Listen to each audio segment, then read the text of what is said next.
Now let's look at the second metric, which is recall. Recall is the answer to the following question.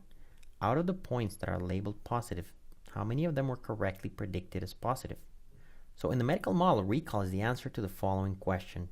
Out of the sick patients, how many did we correctly diagnose as sick?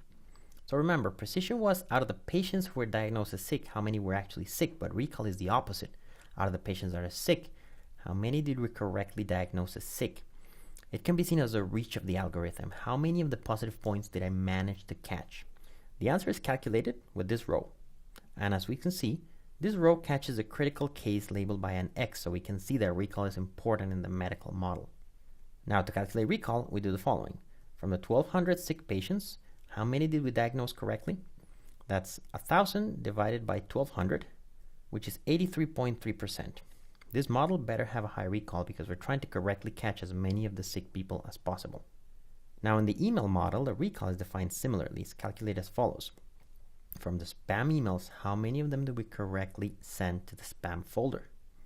The answer is in this row over here, so we have 100 correctly sent to the spam folder divided by 270 total spam emails. It's a low number, it's 37%.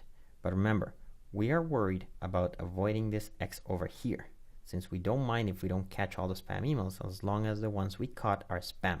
So it's okay that this model has a low recall. Now let's do a similar exercise as before. In this linear model over here, what is the recall? Enter your answer below.